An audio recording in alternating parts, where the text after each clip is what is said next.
Bonsoir à tous, bienvenue dans Buonasera Calcio, merci d'être là. C'est la reprise, c'est la première de la saison, ça fait vraiment plaisir que vous soyez présents. Écoutez, on va repartir un petit peu sur les chapeaux de roue, tous ensemble. Ça a recommencé ce week-end, c'était vraiment très très cool. Au JCRM qui dit bonsoir, j'ai bouffé du foot moi ce week-end et ce soir la Juve, trop hâte de voir le match. Bah toi t'as bien de la chance de pouvoir voir le match parce que nous on peut pas voir le match, alors il va falloir que je me débrouille pour essayer de voir la Serie A. J'espère très sincèrement que Bein va racheter les droits parce que ça me saoulerait d'avoir à prendre DAZN ou de faire soit de l'IPTV, soit d'essayer de regarder ça avec des VPN, c'est un petit peu relou. J'aimerais juste que ce soit sur Bein, voilà, et merci, c'est gentil, avec Pipo Genin et Greg Pesley, ce serait parfait. Mais bon, écoute, pour l'instant, c'est encore en négociation apparemment, donc on va voir, on va attendre un petit peu. Bienvenue à Chris et Lou aussi, parce que je pense qu'il est là, voilà, il me semble, un ancien de la 93e. De la 93e qui est là. Donc voilà, ce soir on va aborder les premiers thèmes de la saison, hein. Donc voilà, bon, bien sûr, on va commencer par le Real, parce que hier soir il y avait le premier match de Liga du Real et puis il y a eu la Super Coupe d'Europe dans la semaine, donc c'était forcé qu'on doive en parler. Ensuite on parlera de Chelsea parce que hier il y a eu le premier choc de Première Ligue, hein, Chelsea-Manchester City, qui était un match plutôt agréable, je sais pas si vous voulez regarder, et j'avais envie de parler un petit peu de Chelsea, encore une saison, je sais pas, j'ai vu des trucs qui m'ont intéressé et en même temps je les vois vraiment finalement à distance des top équipes du championnat. Donc voilà, j'ai pas trop d'avis sur. Enfin, on verra. On va partager nos avis sur Chelsea. Et enfin, l'Italie. J'ai vu quelques résumés. J'ai pas vu les matchs malheureusement, mais en revanche, j'ai vu les résultats et j'avais envie de dire que en gros, les gros ne sont pas encore là. Voilà. Salut Sco13, ça va ou quoi? Ça fait plaisir. OJC 1984. Oui, bon match de Chelsea d'ailleurs. Joao Félix, here we go, et Gallagher à l'Atlético, here we go. Oui, justement, on va en parler de ça parce que j'étais pas, voilà, ça m'a pas convaincu ça aujourd'hui. Mais bon, après tu me diras ton avis, toi, de fan de Chelsea. Donc voilà. Bon, on commence par le Real avec le piège galactique, j'ai appelé ça. Point d'interrogation. Pour ceux qui nous écoutent en podcast, effectivement, moi ça fait 2 matchs où je suis pas convaincu en fait de savoir si les recrutements du Real sont les bons ou pas. Oui, c'est très impressionnant, mais très honnêtement, on l'a vécu. Je pense que les 3 personnes qui sont là ce soir l'ont vécu, les Galactiques de 2002. Enfin de 2003, 2004, 2005, quand ils ont commencé. En fait, c'est l'arrivée de Beckham, hein, qui fait basculer un peu tout. Et en fait, on a l'impression qu'on est exactement au même moment. En 2002, le Real gagne la Ligue des Champions, un petit peu comme ils l'ont fait cette année en 2024. Et en 2002, ils sont tellement grisés par le succès, un petit peu comme l'est le Real à l'heure actuelle, à se dire on est vraiment les meilleurs, on peut tout faire, etc., qu'ils recrutent le joueur de trop, qui déséquilibre complètement l'équipe. Ils recrutent David Beckham et ils perdent Claude Makelele. Donc voilà, on se retrouve à peu près au même moment, si ce n'est que les noms ont un peu changé, mais très honnêtement, c'est exactement la même chose. Ils ont recruté Kylian Mbappé et ils perdent Toni Kroos. Et c'est... alors, c'est pas du tout les mêmes circonstances. Toni Kroos prend sa retraite, voilà, sur une victoire en Ligue des Champions. C'est une superbe histoire. Makelele est parti parce qu'on lui donnait pas un salaire de galactique et il est parti à Chelsea. Il a fait d'ailleurs une carrière extraordinaire à Chelsea derrière. Donc voilà, mais ça donne exactement la même chose, c'est-à-dire que l'équipe perd son équilibre. Il y a plus d'équilibre. Je suis un fervent défenseur du fait que le football se gagne avec les milieux de terrain. Je vous l'ai dit plusieurs fois. Je pense que ces 15 dernières années, ce qui fait gagner les Champions League, ce sont les milieux de terrain. et pas les attaquants. Les attaquants ne sont que la résultante des milieux de terrain extraordinaires que les équipes dominantes qu'on a pu voir passer ont, comme le Real, hein, avec Kroos, Modric, Casemiro, le Barça, avec Busquets, Xavi, Iniesta, Manchester City, avec Rodrigo, Ilkay Gundogan et Kevin De Bruyne. Donc voilà, c'est ça qui te fait gagner des Ligues des Champions. Et en fait, le Real fait l'erreur qu'il a déjà fait par le passé. Il pense que c'est les attaquants qui sont les plus importants. Et là, tu te retrouves avec un milieu de terrain, honnêtement, en bois, vraiment, en bois, avec Tchouaméni, Camavinga quand il sera blessé, Tchouaméni qui est nul, je ne sais pas ce que vous en pensez, mais très honnêtement, il ne sert à strictement rien dans ce milieu de terrain. Il était nul avec l'équipe de France et là, c'est exactement la même chose. D'ailleurs, s'il joue pas depuis quelques saisons au Real, depuis une saison et demie, c'est qu'il y a des raisons. Hein. C'est que il est pas du tout au niveau des attentes. Donc voilà. Donc franchement, c'est assez inquiétant d'avoir un milieu de terrain Valverde, Tchouaméni, Camavinga. En fait, ces trois joueurs sont pas des mauvais joueurs, quoique j'ai un doute sur Tchouaméni, mais ce sont des joueurs de complément. Ça peut pas être le boss de tes milieux de terrain, les boss de ton milieu de terrain. Mais pas du tout, quoi. Et ça doit pas être les boss. Et quand tu fais descendre Bellingham d'un cran, en fait, tu vois que ça tourne beaucoup moins bien, en fait. Parce que Bellingham en milieu relayeur, c'est bien, mais c'est quand même pas génial. Il est beaucoup mieux quand il arrive à se projeter en deuxième lame dans la surface de réparation, comme l'année dernière, où il a marqué beaucoup de buts, et où il amène énormément grâce à la fixation des attaquants qui sont ultra talentueux. Donc voilà, et tu perds l'équilibre, en fait, du Real. Donc moi, le match d'hier contre Majorque n'a fait qu'étaler cette faiblesse, et le match en Supercoupe, aussi en fait, parce qu'ils n'ont pas du tout été dominants, et très souvent même ils se sont fait malmener au milieu du terrain, et Bellingham en fait est obligé de faire, c'est même plus un box-to-box, c'est un vrai box-to-box, c'est-à-dire d'une surface de réparation à l'autre, et en fait il n'y arrive pas en fait, il y arrive, mais à un moment donné il s'éteint quoi. Au JCRM qui nous dit on est deux Marseillais, il faut parler de Boisvert. De Boisvert, quel joueur? Oula, je ne suis pas sûr de comprendre ta phrase, mais il doit y avoir un sens caché. Je vais dire ce que je dis toujours sur les milieux de terrain. Quand City perd en finale contre Chelsea, Pep Guardiola ne met pas Rodri et on connaît le résultat. Absolument, je suis tout à fait d'accord avec toi. C'est vraiment ça. Et je pense sincèrement que le Real est en train de retomber dans le piège des Galactiques. Il faut que ça brille, il faut qu'on empile les... Ah, Boisvert. Oh, excuse-moi, je suis désolé. Bravo. Félicitations. Je suis pas concentré. Mais oui, Boisvert, Greenwood. Absolument. Tout à fait. Je suis d'accord avec toi. Bref. Excuse-moi, JC, c'est nul. Il faut que je sois un peu plus concentré, là. Ça va pas. Si je rate des jeux de mots comme ça, c'est pas possible. Pour moi, vraiment, ce Real est déséquilibré.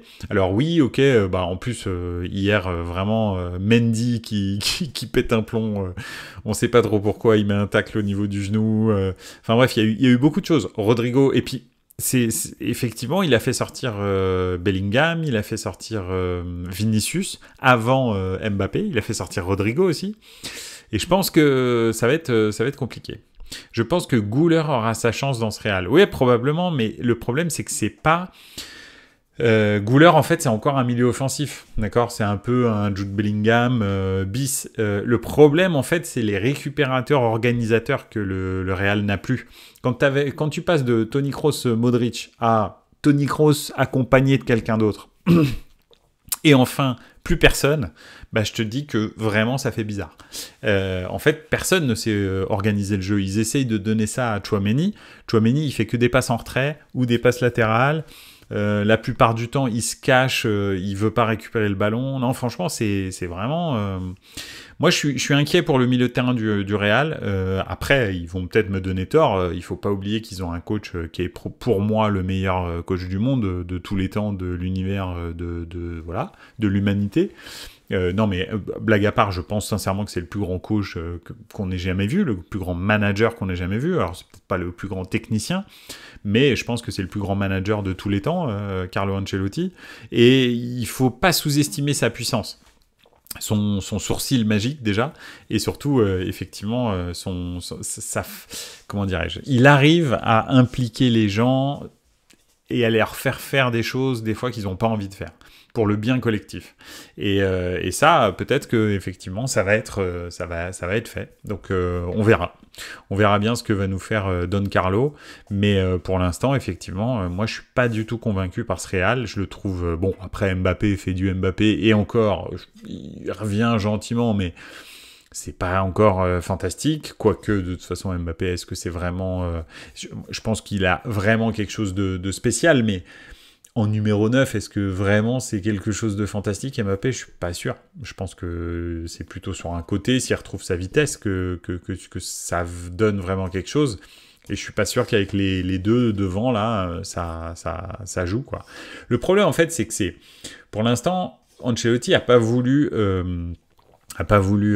trancher et sortir Rodrigo, ou Vinicius, ou Mbappé, ou Bellingham. En gros, les 4, c'est trop, en fait. Hein, tu peux pas jouer avec les 4, c'est simple. Le problème, c'est que même s'il en retire un, même s'il retire Rodrigo, ce qui est le plus probable, il retire Rodrigo, il laisse donc, on va dire, Mbappé, Vinicius à 2, comme l'était Rodrigo Vinicius l'année dernière, en attaque avec Bellingham juste derrière eux. C'était ça l'année dernière. Mais le problème, c'est que les 3 du milieu, en fait, tu les as pas. Même si tu mets Valverde, Camavinga, Tchouaméni, c'est nul, en fait. C'est pas du tout complémentaire. Donc ça va pas... les 3 de devant vont pas être alimentés correctement par le milieu de terrain. Et c'est ça le gros problème, en fait. C'est qu'ils ont acheté un attaquant pour remplacer Toni Kroos. Et c'était vraiment pas ce qu'il fallait faire. Je pense qu'ils auraient dû vraiment se concentrer sur comment est-ce qu'on va faire pour remplacer Toni Kroos. Quitte à continuer à jouer avec Rossellou, en fait. Hein. C'était pas très grave, hein, parce que, en fait, quand tu avais Vinicius, Rodrigo, Bellingham, c'était très largement suffisant pour l'attaque. Mais bon, bref. Et quand ils avaient les 3 monstres avec Casemiro en plus, ça marchait super bien. Bah oui, très clairement, ils ont fait 3 Champions League d'affilée quand même. Mbappé contre l'Atalanta, l'action où il ne défend pas, et du coup, c'est Rodrigo qui doit prendre sa place. Et lui qui redescend pour ne rien faire, mais m'a fait hurler de rire. Le Real va vite jouer en 4-4-2 en losange et Rodrigo sera sur le banc, probablement, effectivement, tu as tout à fait raison. Le joueur parfait que le Real aurait dû prendre, c'est Wirtz. Ouais. Non, clairement pas. Le joueur parfait, c'est Rodrigo. Le joueur parfait, c'est même Ilkay Gundogan. Je sais pas... Qui est-ce qu'on peut imaginer un peu dans ce rôle-là. Il doit y en avoir en Angleterre d'autres. Même un gars comme Gallagher, ça serait mieux que Tchouaméni au Real. Donc voilà. Mais Wirtz, c'est vraiment très bien. Le problème, c'est que c'est un peu redondant avec Bellingham. Ce serait un très bon complément de Bellingham sur le banc, ou l'inverse, Bellingham serait un très bon complément de Wirtz sur le banc. Mais ce sont des meneurs de jeu. Et c'est pas ça, en fait, qui leur manque. Ce sont des constructeurs qui manquent, et des récupérateurs. En fait, il y a pas du tout de mec qui sait orienter le jeu. Le playmaker que Modric était ou que Toni Kroos était, ils l'ont pas. Ils ont des milieux offensifs, ils ont des milieux récupérateurs un peu lambda comme Valverde, Tchouaméni, Camavinga, mais ils ont absolument plus un architecte comme Toni Kroos ou Luka Modric ou Rodri ou je sais pas, Busquets, Gundogan, etc., De Bruyne. Donc voilà, c'est ça le souci. Mais bon, un Rabiot libre dans ce milieu ferait pas tâche. Oui, c'est pas faux, je suis d'accord. Mais c'est toujours trop léger dans le QI football, en fait. Le gros problème qui va manquer au milieu de terrain, voilà, c'est du QI football. Il y a un problème de QI football. Tchouaméni, il en a pas.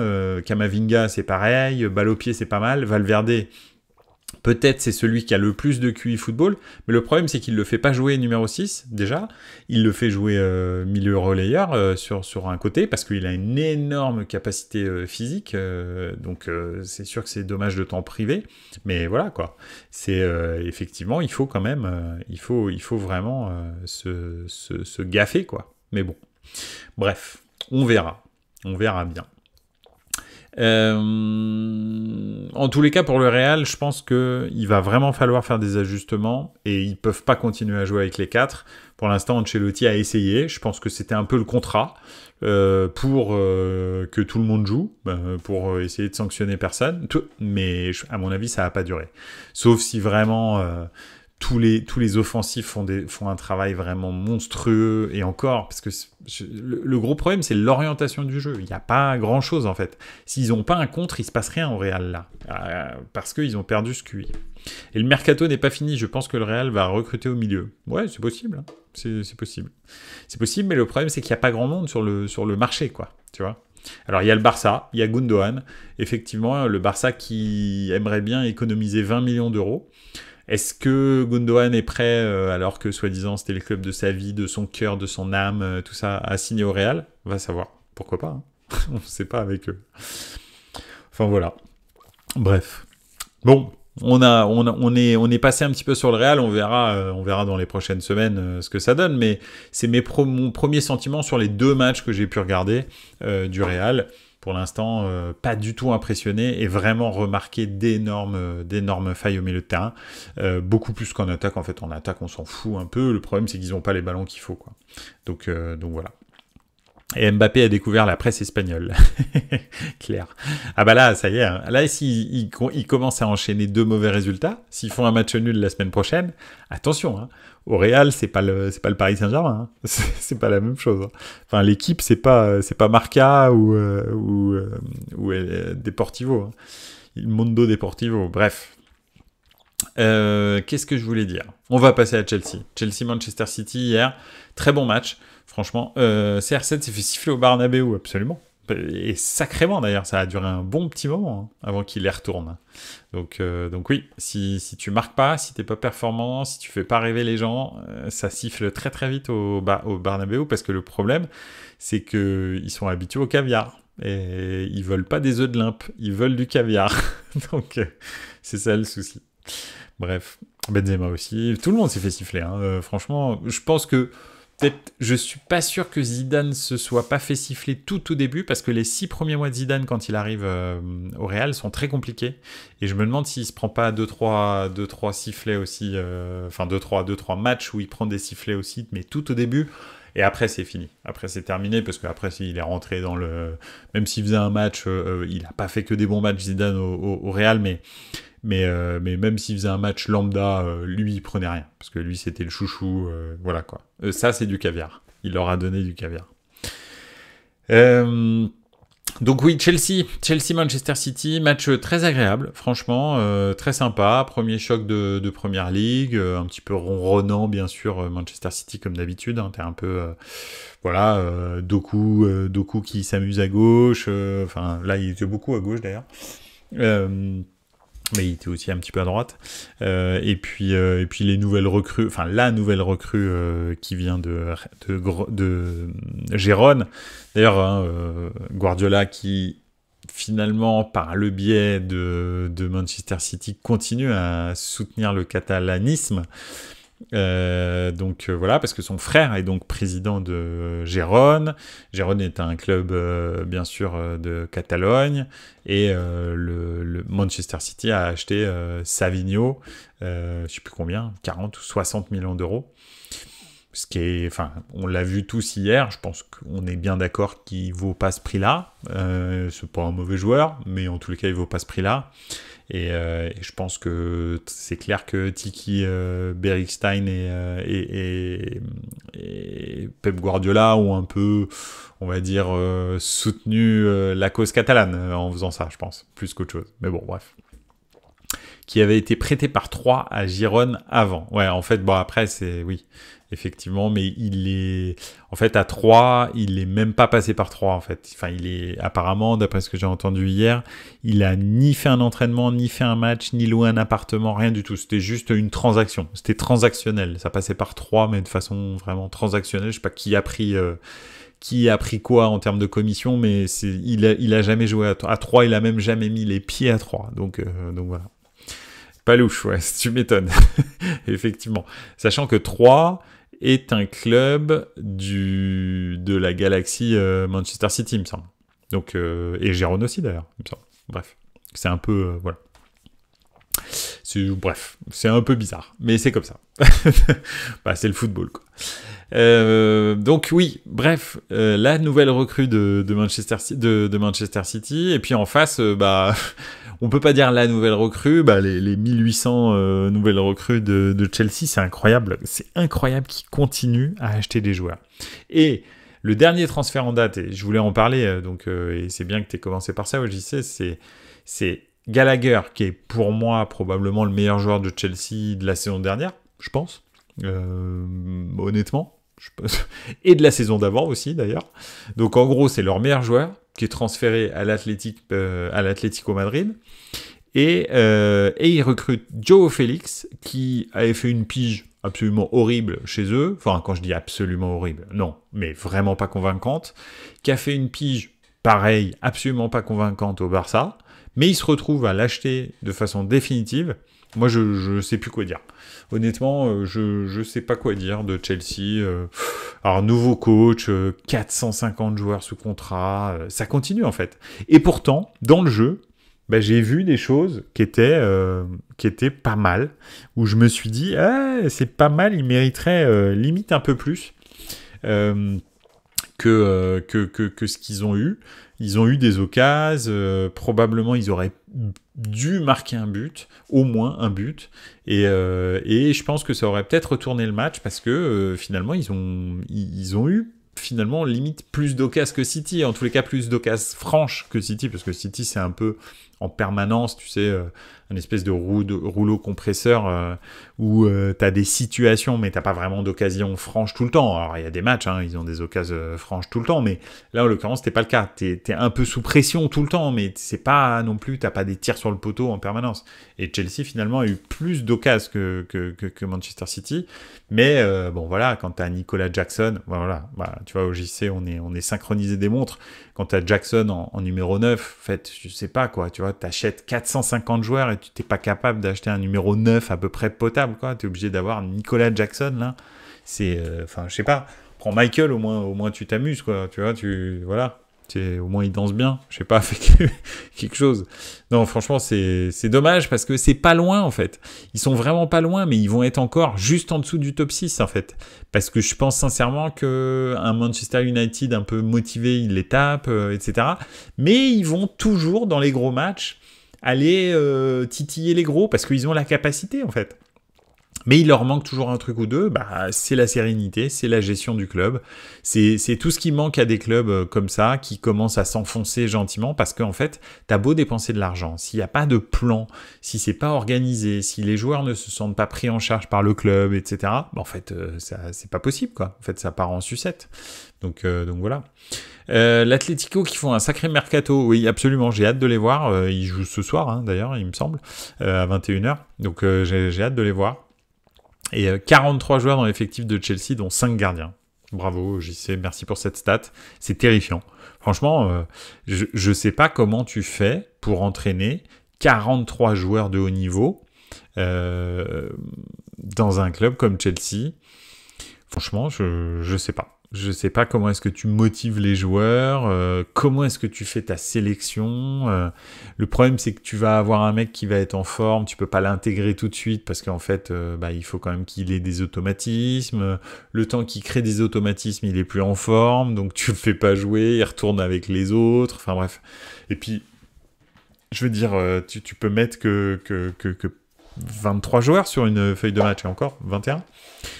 Donc voilà, donc tu peux pas non plus faire tout et n'importe quoi. Donc c'est, je sais pas, 6 attaquants à Chelsea, pas un seul qui est bon. Bravo, félicitations. Mais ça, c'est ça le problème, en fait. C'est que Chelsea, là, maintenant, en fait, il faut qu'ils arrêtent d'acheter. Et là, ils achètent Joao Félix, quoi. Et, enfin, je sais pas. Moi, c'est là, vraiment, je suis dubitatif concernant Chelsea. Il me choque, en fait. Parce que je pensais que ça allait s'arrêter. C'est pas possible en fait que ça continue comme ça. Bah non, ça continue. Ils se positionnent sur à peu près tout. Ils revendent quasi rien et en même temps ils revendent pas bien. Donc c'est, je sais pas. Bref.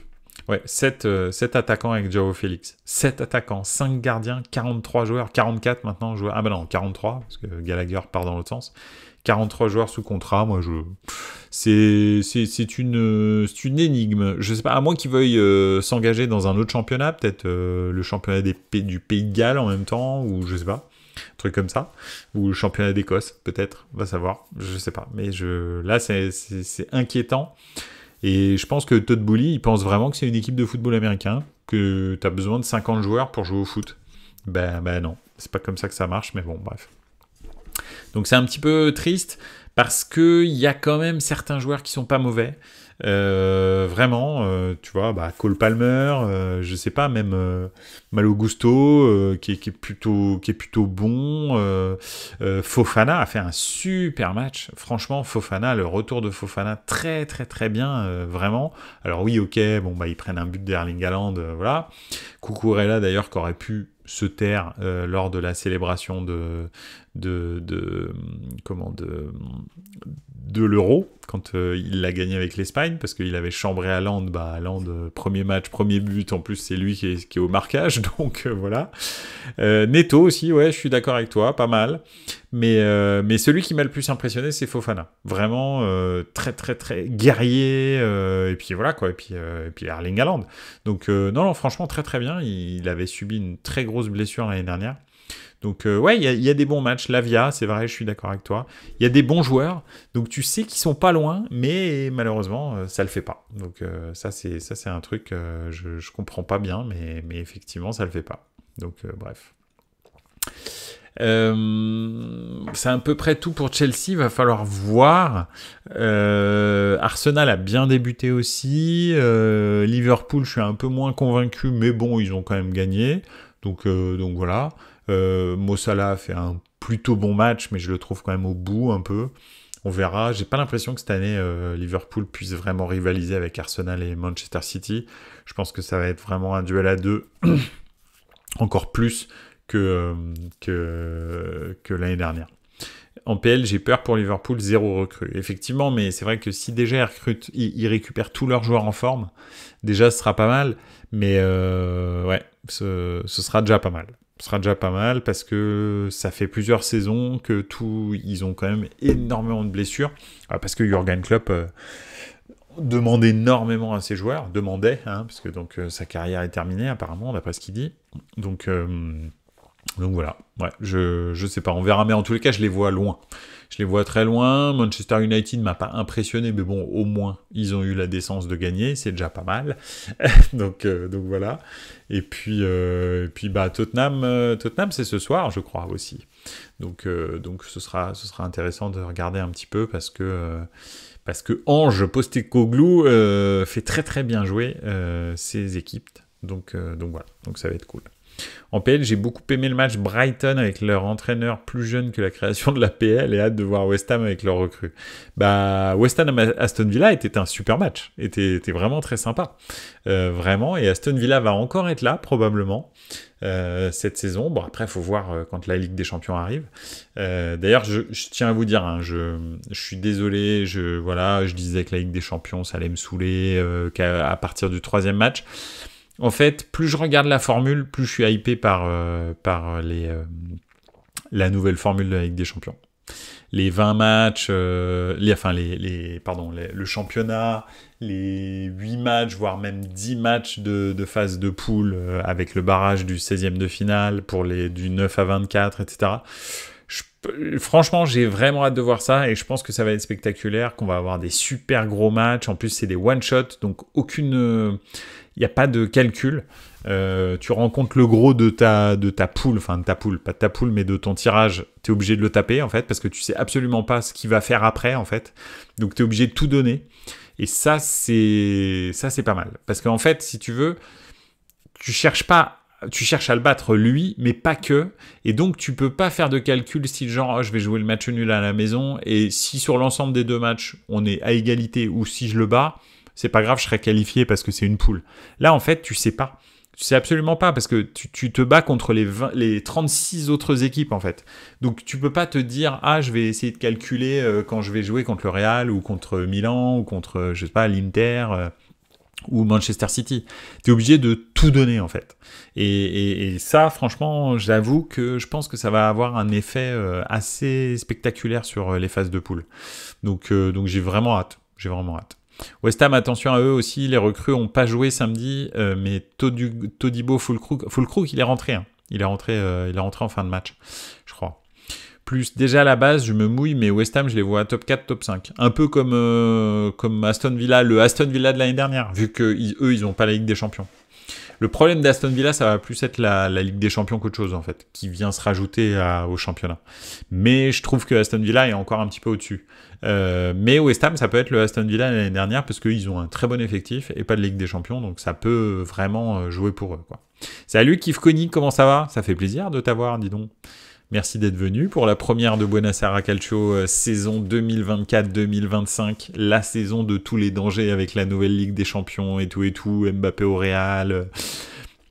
Qu'est-ce qu'il y a d'autre? Bah, pas grand-chose. Aussi, Thiago Motta à la Juve. donc voilà, on va voir ça ce soir, ça d'ailleurs.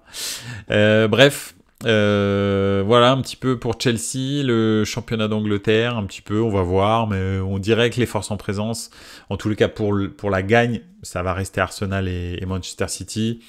Liverpool, Manchester United peut-être un petit peu décroché. Tottenham qui peut peut-être être une surprise cette année, mais bon, on sait jamais, hein, avec Tottenham, vous savez bien. Et voilà quoi. Yes, ça va, ça passage à l'improviste. Ah bah écoute, tu vois, tu passes à l'improviste, mais pour la première de la saison. Et bah ça fait plaisir. Arsenal, il leur manque un 9. Oui, toujours un petit peu, c'est vrai. C'est vrai, et pas de recrutement, enfin un seul recrutement. Je pense que là, ça lui donne raison encore le début de saison de Kai Havertz. J'avoue que Kai Havertz en numéro 9, c'est pas idéal, mais c'est pas mal dans le jeu, dans le système de jeu de Arteta. Lui, il essaye de jouer un petit peu avec un faux neuf, donc ça marche plutôt pas mal. Et Havertz, je pense qu'il se bonifie avec le temps dans cette position. Il commence vraiment à la maîtriser. Tu vois que ses appels, ses déplacements ressemblent de plus en plus à ceux d'un neuf, ce qui n'était pas le cas au début, quoi. Mais bon, un Osimhen à Arsenal, et là, ça peut viser le titre. Je dis oui et non, parce que le problème d'Osimhen, c'est qu'il n'est pas du tout dans le type de jeu d'Arsenal. Il s'intègre pas dans le type de jeu d'Arsenal. Il s'intégrerait beaucoup mieux, par exemple, dans le type de jeu de Liverpool, on va dire, si tu vas par là, qui est beaucoup plus électrique, etc. Arsenal, c'est quand même beaucoup de construction, c'est pas forcément une équipe de transition Arsenal, c'est plutôt une équipe, alors c'est pas Manchester City non plus, une équipe de possession vraiment ultime, mais c'est de la vitesse, mais dans la possession quand même. Et Osimhen, c'est pas vraiment son fort. Lui, il a besoin d'espace, il a besoin qu'on joue sur lui, il a besoin d'être l'option préférentielle. Et à Arsenal, en fait, justement, ce qu'offre Kai Havertz, c'est que c'est pas un numéro 9 qui va demander tous les ballons, et ce qui fait que, parce que finalement, le buteur limite qui est privilégié, c'est Saka, en fait. Et donc, si tu as un gros neuf dans l'axe, tu vas priver un petit peu Saka de sa force de frappe. Donc, voilà, je suis pas sûr qu'Osimhen vienne être très complémentaire de Saka. Tu peux pas avoir et des ailes très très fortes et un numéro 9 très très fort. Et je pense que c'est pour ça qu'il reste avec Kai Havertz. C'est pour ne pas couper les ailes de Martinelli et de Saka, en fait. Mais bon. Après, je suis d'accord avec toi, Osimhen c'est un super neuf, mais il faut, je sais pas, par exemple, Milan, si on arrivait à prendre Osimhen, ce serait parfait en fait. Ce serait top d'avoir un numéro 9 comme Osimhen, parce que c'est notre style de jeu. Mais voilà, c'est Arsenal, hein, beaucoup moins, je trouve.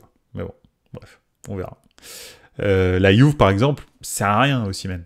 Que dalle. Enfin, bon, après, la Juve de Mota, je sais pas, mais la Juve de l'année dernière, Osimhen ne sert strictement à rien dans cette équipe. Parce que de toute façon, il n'y a pas de mouvement. Donc voilà, tu peux pas jouer au Osimhen, en fait, il sert à rien. C'est pas du tout un joueur d'appui, etc. Donc voilà. Vous avez déjà un grand neuf avec au Milan avec Morata. Bon, en tout cas, il a fait une bonne rentrée. Il était super motivé, il a marqué un but, il s'est embrouillé. C'est un bon... Je pense que il va créer de l'espace pour les ailes, Morata. C'est ce qu'il a fait avec l'Espagne, avec Nico Williams et Lamine Yamal. Et c'est, je pense, ce qu'il va faire aussi avec le Milan, avec Leao et Pulisic. Donc voilà. Je pense pas que Fonseca continue. S'il continue, il va se faire virer, donc c'est réglé. Mais s'il continue avec à droite Chukwueze ou Saelemaekers et Pulisic dans l'axe à la place de Loftus-Cheek, il va se faire virer. Donc voilà, c'est simple. Donc il va très vite remettre Pulisic à droite, Loftus-Cheek dans l'axe, Morata et à gauche Leao. Et c'est comme ça qu'on doit jouer. Je sais pas ce qu'il a essayé d'inventer avec... alors, est-ce que Loftus-Cheek est hors de forme? Est-ce que... Je sais pas. Il y a plein de raisons, mais Chukwueze et Saelemaekers, c'est très mignon comme joueur de complément pour les 10 dernières minutes d'un match, mais ça ne peut pas être des titulaires dans un club qui joue le titre ou même le haut niveau. C'est pas possible, c'est comme ça. C'est pas... Moi, je leur en veux pas. Ils sont très gentils, c'est des gentils garçons. Vraiment, vraiment très gentils, des très bonnes personnes. Et Chukwueze et Saelemaekers, vraiment. Ça change pas qu'ils ont rien à foutre là. C'est comme Adli, hein. Adli, je l'adore. Il vient de Villejuif. C'est la ville où j'ai grandi quand j'étais enfant. Donc voilà, il est très très gentil. C'est quelqu'un d'ultra respectueux, vraiment, mais adorable. Mais il a rien à foutre au Milan. Comme troisième remplaçant, oui, bien sûr, avec plaisir. Et puis il est pas trop mauvais. Mais il ne peut pas être titulaire dans le milieu de terrain du Milan. C'est pas possible, c'est impossible. Il faut même pas en discuter, ça n'existe pas. Donc voilà, bon, bah, c'est comme ça. Le 11 de la Juve avec un jeune Belge de 20 ans à la place de Chiesa. Ouais, mais Chiesa, le pauvre, là, il paye... Mota, je pense qu'il est un peu dégoûté parce que... Bah d'ailleurs, on va passer sur la Serie A. Ça, c'est la très bonne transition, Osimhen. Mais je pense que Mota, il est un peu dégoûté parce que Chiesa, je pense qu'il a envie de l'utiliser. Mais comme il est dans sa dernière année de contrat, qu'il a un énorme salaire, qu'il demande pour renouveler avec la Juve un salaire encore plus élevé de 9 millions d'euros, je crois, et que la Juve doit absolument faire des économies, bah en fait, la Juve, en gros, lui met la pression en disant « tu te barres », parce que de toute façon, on ne te renouvellera pas à 9 millions, ça c'est sûr. On peut te renouveler, mais peut-être à 5 ou 6, un truc comme ça. Et encore, je pense que 6, c'est beaucoup. Je pense que ce sera 4 ou 5. Tu veux pas te renouveler à 4 ou 5, pas de problème. Donc, en fait, tu trouves un club maintenant, parce que sinon, tu vas partir à 0 l'année prochaine.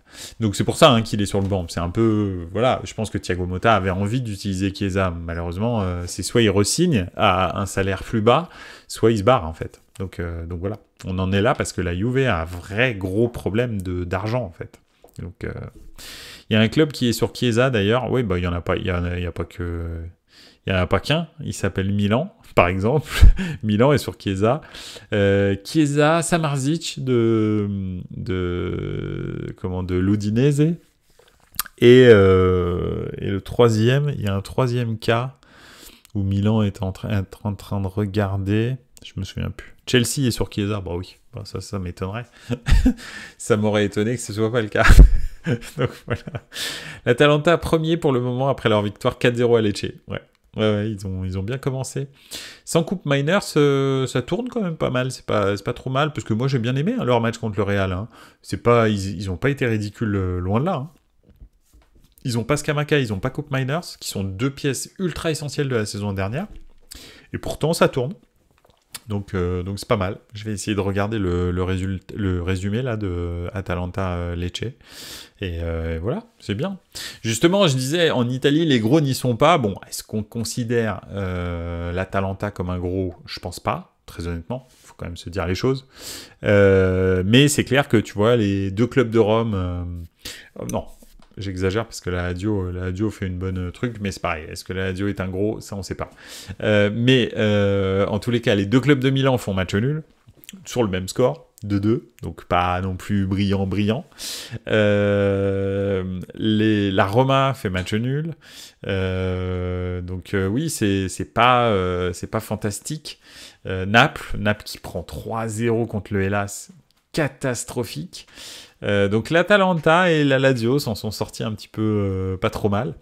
Mais c'est traditionnellement pas des équipes qui vont au bout, donc c'est bien, ils ont pris 2 points d'avance sur les Cadors, mais voilà, après on va voir la Juve de ce soir, la Juve qui d'ailleurs ce soir n'a que 16 joueurs sur la feuille de match, parce que il y a eu très très peu de recrutement, beaucoup de fins de contrat qui n'ont pas été renouvelés, et quand tu regardes la feuille de match, tu me diras au JC, mais c'est sur le banc, ça fait flipper. Moi, il y a des noms que je connaissais pas, donc c'est simple, je crois qu'ils ont 16 ans, 12 ans, 14 ans, bref, donc tu as 2-3 noms, oui, ok, tu vas avoir Danilo, des gars comme ça, mais qui sont même plus titulaires, et sur le terrain, même sur le terrain, il y a des joueurs, j'ai fait « Ah oui, ok, parce que maintenant il joue à la Juve, lui. » Donc c'est inquiétant.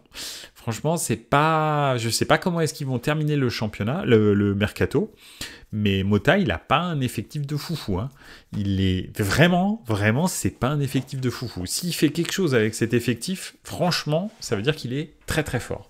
Donc non, vraiment, il est très très fort.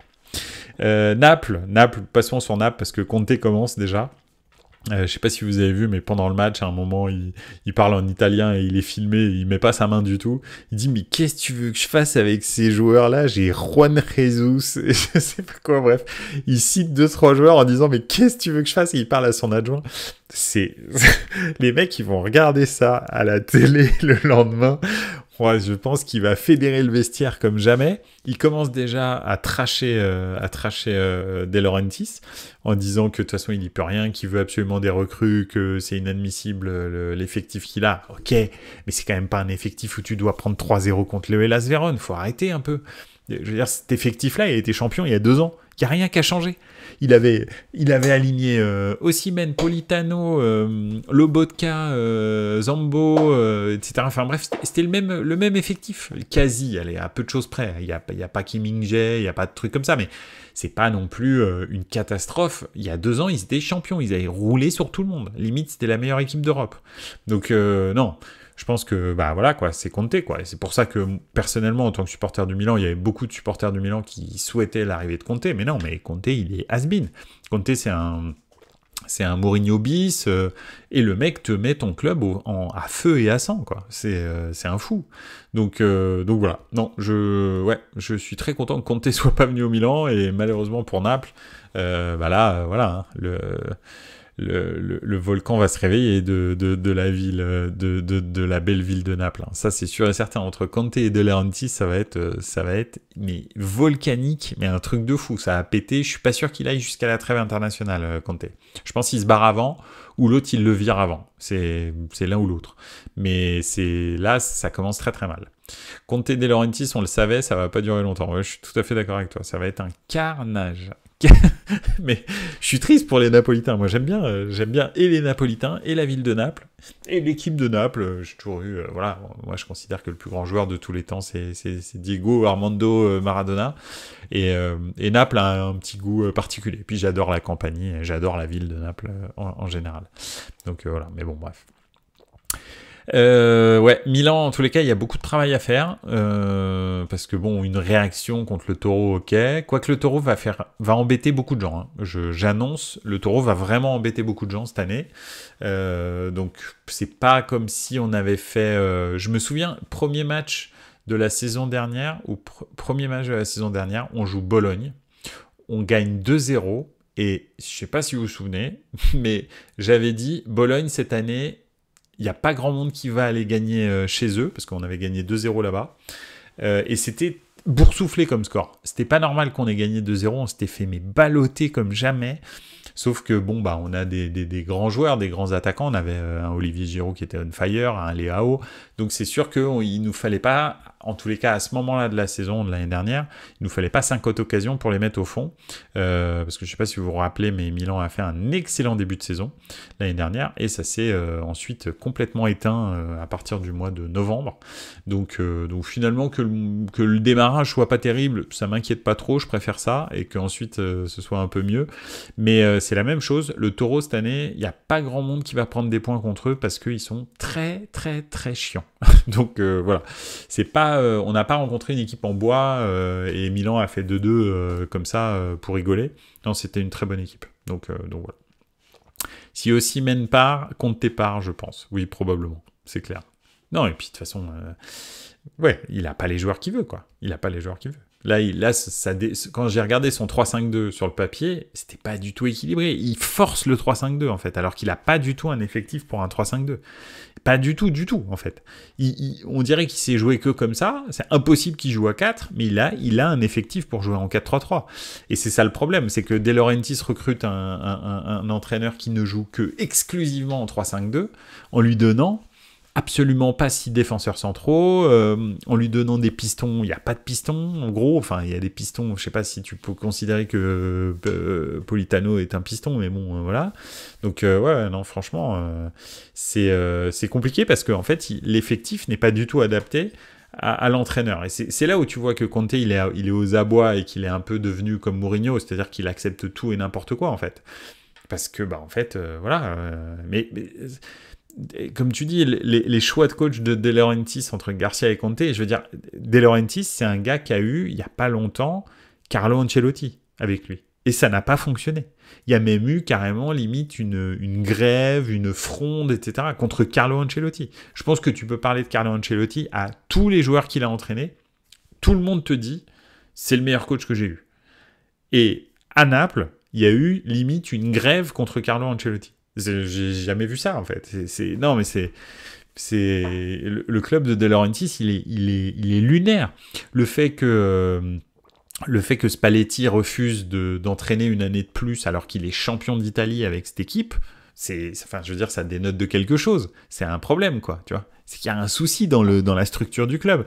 D'ailleurs, il me fait beaucoup penser à Marseille, ce club. C'est un club un petit peu comme ça. Tu regardes, les entraîneurs, ils font 2e du championnat, 3e du championnat, ils vont en Ligue des Champions, ils se barrent, en fait. Ils font une saison, ils se cassent.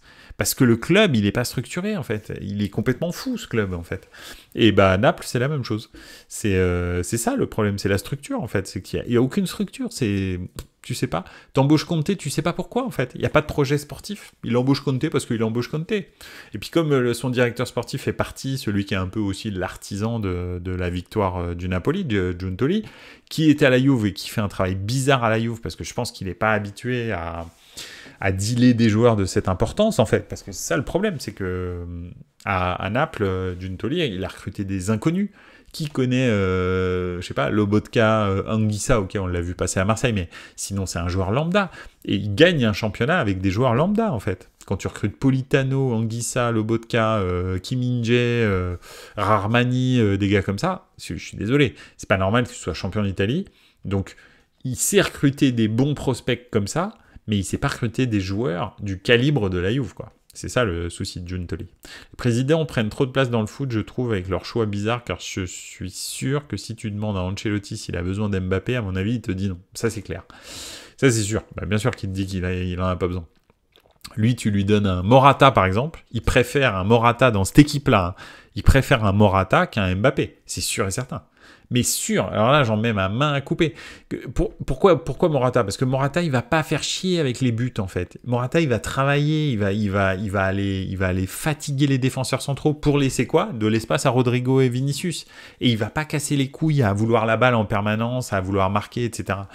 Et c'est probablement pour ça que le Milan a acheté Morata. Parce que Morata, c'est un joueur un peu de devoir maintenant, en fait. Là, il est en fin de carrière. Le mec a dépassé je veux marquer 30 buts par saison. De toute façon, il sait qu'il n'y arrivera pas. Le mec est nul devant les cages. Donc voilà. Mais il travaille pour les autres. Et je suis sûr que si tu demandes à Ancelotti, secrètement, tu lui dis tu veux Mbappé ou tu veux Morata, je suis sûr que dans son système, Morata, c'est mieux. Mais bon, après, voilà. peut pas le prendre. Il est à l'Atlético. Enfin bref, il y a plein de raisons pour ça. Puis surtout, faut vendre des maillots. Faut vendre des maillots. Pourquoi ? Parce qu'il faut payer le Bernabéu, en fait. Le nouveau Bernabéu. Et Mbappé, il est là pour payer le Bernabéu, en fait. Tout simplement.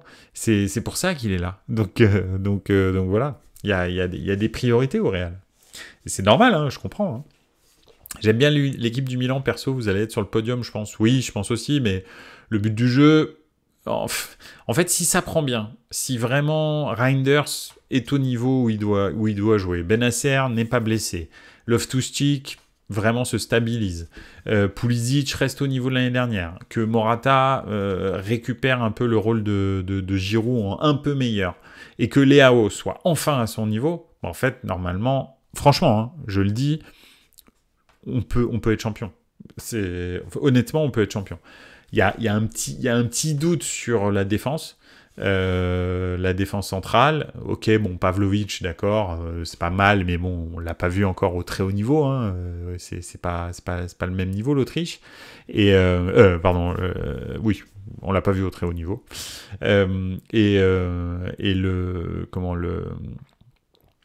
Les latéraux, c'est pareil. Calabria, Emerson Royal. Est-ce que Emerson Royal va vraiment être le saut de qualité qu'on veut par rapport à Calabria ? Théo Hernandez, dans quel état il va revenir de l'Euro ? Et puis en défense centrale, Pavlovic, Tomori. Est-ce que ça va vraiment marcher ? Là, ce week-end, t'avais un Thio qui a été nullissime, mixé avec quelqu'un d'autre. C'est pas... Voilà. Voilà, il y a un petit doute sur la défense. Mais après, si tout se passe bien en attaque, ça peut être pas mal. Ça peut être pas mal, mais bon. Et vous avez un banc, car quand je vois le 11 de samedi et le banc, vraiment excellent. Oui, ça c'est vrai. C'est ce qu'ils font petit à petit en fait. Ils recrutent pour avoir tous les postes doublés. Ça c'est vraiment très intéressant et très intelligent. Et je pense que Ibra et Moncada continuent à faire du bon boulot, mais ça se construit petit à petit. Mais je pense sincèrement qu'ils peuvent être champions. Avec une Juve qui est pas, je pense, au top. Une Roma aussi un petit peu en déliquescence. Un Naples un petit peu en déliquescence. Un Inter qui s'est pas renforcé. Et je suis pas sûr que ça tourne aussi bien que l'année dernière. Bon, voilà, parce que Acerbi commence à faire son âge, etc. Je pense que ça peut le faire. Je pense qu'on a une chance, mais il faut que Leao soit à son niveau, Morata soit un peu meilleur que Giroud, et il faut que Pulisic garde le niveau de l'année dernière, parce qu'il était très très fort. Et au milieu de terrain, il faut qu'on arrête d'avoir des blessures. Si tu as Reinders, Benacer, Loftus-Cheek, je pense sincèrement qu'on a un des meilleurs milieux de terrain de Serie A, avec probablement celui de l'Inter, je pense. C'est clair que Barella, Çalhanoğlu et puis après Mkhitaryan, par exemple, c'est très haut niveau. Est-ce que notre milieu de terrain pourra rivaliser avec ça ? C'est là où on verra, quoi. On verra si on peut gagner le titre ou pas. Parce que de toute façon, c'est l'Inter qu'il faut battre. Donc voilà, je pense pas que la Juve, je pense que la Juve c'est l'année 1 du programme Motta. Je pense pas qu'il va jouer le titre cette année. Les deux clubs de Rome, je les vois pas non plus titiller le titre.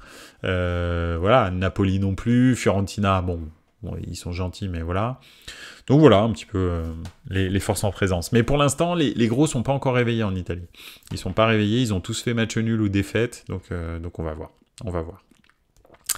Voilà, bah écoutez, c'était le premier débrief de la saison. Ça fait vraiment plaisir de reparler football avec tout le monde et puis de regarder du foot. Hein. J'ai été vraiment sevré. Je tiens à dire aussi au JCRM que j'ai dit que j'étais jamais hypé par les Jeux Olympiques, et bah j'ai menti. Voilà, je me suis fait prendre par la vague olympique de Paris 2024. Il faut le dire, j'ai beaucoup vibré devant les JO. Donc voilà, je me suis laissé prendre au jeu, c'est le cas de le dire. Donc je voulais faire mon mea culpa et te dire que j'avais regardé des sports que je regarderai probablement jamais à un autre moment.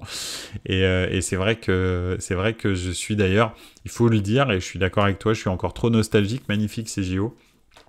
Je suis très très content, je dois le dire, hein, parce que ça fait très longtemps malheureusement que mon pays se ridiculise fréquemment devant tout le monde, et je pense que à tous les niveaux, quasi, ces JO ont été réussis, excepté la cérémonie d'ouverture avec les conditions dantesques, mais même lors de la cérémonie d'ouverture, je pense qu'il y a eu il y a eu des moments iconiques dans ces JO, vraiment des images iconiques lors de la cérémonie d'ouverture.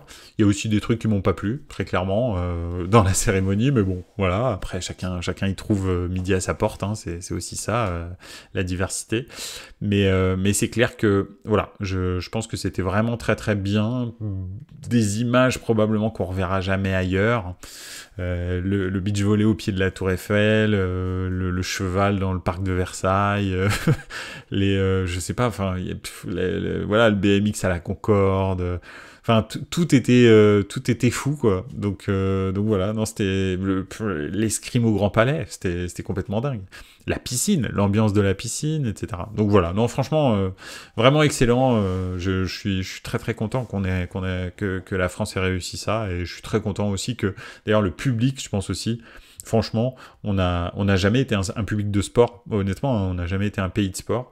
Et là, je pense sincèrement que, je sais pas si on est devenu un pays de sport, mais l'ambiance qu'il y avait dans les tribunes de toutes les compétitions était absolument incroyable. Donc voilà, quand c'est pas fréquent, quand c'est le cas, il faut le dire. Quand la France fait un truc bien, il faut le dire.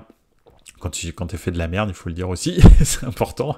Donc voilà, et il y a beaucoup de gens qui se chargent de le dire, donc j'avais envie de le dire. Voilà, et j'avais envie de dire que c'était vraiment très très bien. Les JO, ça m'avait vraiment fait vibrer au JCRM, donc voilà. La natation à LA, pratiquement 40 000 places, ça va être énorme. Ouais, en plus ils ont des sacrés nageurs, les Américains, donc oui, ça va être une super...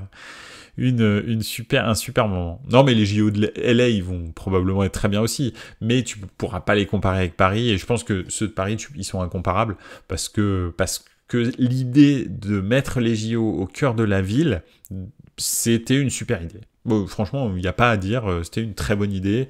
Et moi, je suis parisien d'origine, et j'ai beaucoup d'amis et de familles qui vivent encore à Paris, qui m'ont dit que c'était une super ambiance et que c'était pas super pénible à vivre comme tout le monde le prédisait.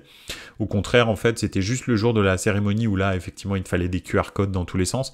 Mais après, en fait, c'était très très fluide. En fait, c'était juste pour une question de sécurité, d'attentat lors de la cérémonie. Donc voilà. Donc non, c'est bien, c'est très bien. Bref, ça ne change pas que ce que je préfère, c'est le football, et qu'on va continuer à en parler toute la saison. Voilà, ça m'a fait plaisir de reparler football avec vous.